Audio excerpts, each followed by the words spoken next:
et shalom. Voici la 43e lecture qui se fera dans Matthieu chapitre 27, versets 15 à 37. Yahushua était innocent, mais il s'est laissé condamner injustement. Il était le roi, mais il s'est soumis à la cruauté, à la torture, aux moqueries et à la mort. À chaque fête, le gouverneur avait l'habitude de relâcher un prisonnier, celui que réclamait la foule. Or, il y avait à cette époque un prisonnier de grande notoriété qui se nommait Baraba. Quand la foule fut assemblée, Pilate lui demanda « Lequel voulez-vous que je relâche pour vous ? Baraba ou Yahushua, appelé le Messie ?» car il avait compris que c'était par jalousie qu'il lui avait livré Yahushua. Tandis qu'il était assis au tribunal, sa femme lui envoya ce message. « N'aie rien à faire avec cet homme innocent, car cette nuit, dans un rêve, j'ai beaucoup souffert à cause de lui. » Mais les chefs Kohanim persuadèrent la foule de réclamer que Baraba soit libéré et que Yahushua soit exécuté sur un poteau. « Lequel des deux voulez-vous que je vous libère ?» demanda le gouverneur. « Baraba, répondirent-ils. Pilate leur dit. « Que dois-je faire de Yahushua, appelé le Messie ?» Ils dirent tous. « Mets-le à mort sur le poteau, mets-le à mort sur le poteau. »« Pour quelle raison ? Quel crime a-t-il commis ?» demanda-t-il. Mais ils crièrent encore plus fort. « Mets-le à mort sur le poteau !» Quand Pilate vit qu'il n'arrivait à rien, mais qu'une émeute allait éclater, il prit de l'eau, se lava les mains devant la foule et dit « Mes mains sont innocentes du sang de cet homme, vous en êtes responsable. » Tout le peuple répondit « Que son sang soit sur nous et sur nos enfants !» Puis, il leur relâcha Baraba. Quant à Yahushua, après l'avoir fait flageller, il le livra afin qu'il soit exécuté sur un poteau. Les soldats du gouverneur amenèrent Yahushua dans le quartier du gouverneur et tout le bataillon s'assembla autour de lui. L'ayant déshabillé, ils le revêtirent d'un manteau écarlate. Ils tressèrent une couronne avec des branches épineuses, la posèrent sur sa tête et placèrent un bâton dans sa main droite.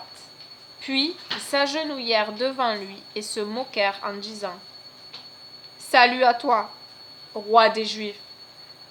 Ils crachèrent sur lui et utilisèrent le bâton pour le frapper à la tête. Quand ils eurent achevé de le ridiculiser, ils lui ôtèrent le manteau, lui remirent ses habits et l'amenèrent pour le clouer au poteau d'exécution. En sortant, ils rencontrèrent un homme de Cyrène appelé Shimon, qu'ils forcèrent à porter le poteau d'exécution de Yahushua.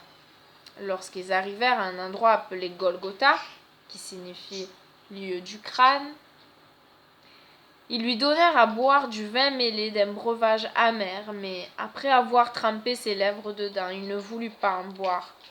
Après l'avoir cloué au poteau, ils se partagèrent ses vêtements en les jouant au dé. Puis, ils s'assirent là pour le garder. Au-dessus de sa tête, ils placèrent un écriteau qui indiquait le motif de sa condamnation. Celui-ci est Yahushua, le roi des Juifs.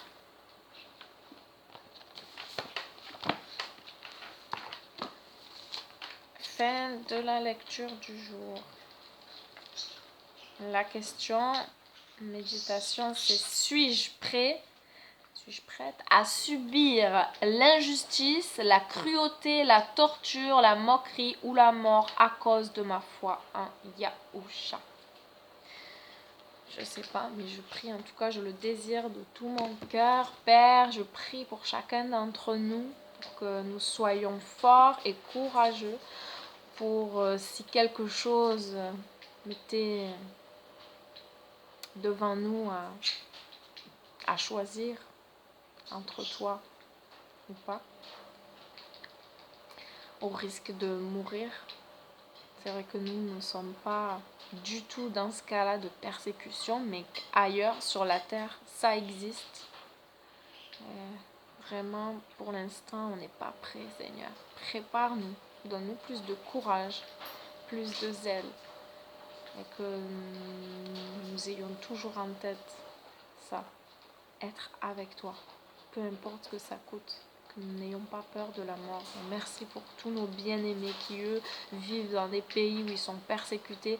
Merci parce qu'ils sont des modèles pour nous, des modèles, Seigneur, et je prie vraiment que tu les fortifies et qu'ils résistent jusqu'au bout. Merci, merci pour la gloire éternelle qui est à venir, car la mort n'est pas la fin, ce n'est que le début d'une vie avec toi, enfin, où on ne pleurera plus et sera délivré de tout mal. Merci, merci Seigneur, merci, gloire à toi, que ton règne vienne, que ton règne vienne. Amen. Shalom, soyez bénis.